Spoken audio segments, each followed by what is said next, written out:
आणि आता पाहूया टॉप 9 मुंबई उपनगरातल्या बातम्या। मुंबईसह उपनगरामध्ये रात्रभर रिमझिम पाऊस पाहायला मिळाला। ठाणे, कल्याण, डोंबिवली, विरार, वसई इथेही रात्री पाऊस होता।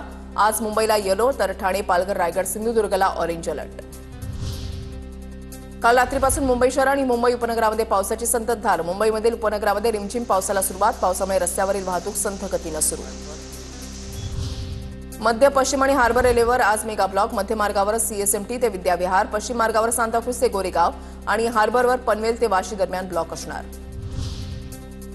मुंबईतल्या मोघरपाडा या ठिकाणी मेट्रो कारशेडचं काम अखेर सुरू झालेलं आहे। एमएमआरडीएकडे आता ही जागा हस्तांतरित करण्यात आलेली आहे। त्याच्यामुळे एमएमआरडी हे सक्रिय झाली आहे। मेट्रो 4, मेट्रो 4 आणि मेट्रो 10 मार्गिकेसाठी ही कारशेडची जागा एमएमआरडीच्या ताब्यात आहे।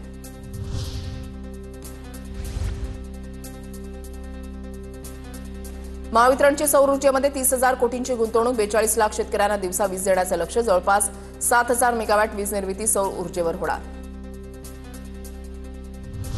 मुंबईला पाणीपुरवठा करणाऱ्या 7 तलावांमध्ये अवघा 9% पाणी साठा। आजपासून मुंबईकरांना वैतरणा आणि भातसा तलावातील राखीव साठ्यामधून पाणी पुरवठा।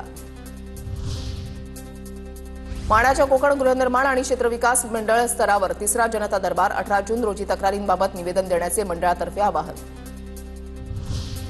मुंबईच्या उपनगरीय लोकलच्या प्रथम श्रेणी डब्यांमध्ये उद्यापासून केंद्रित तिकीट तपासणी मोहीम राबवण्यात येणार। अनधिकृत प्रवासी आढळल्यास तत्काळ दंड आकारण्यात येणार।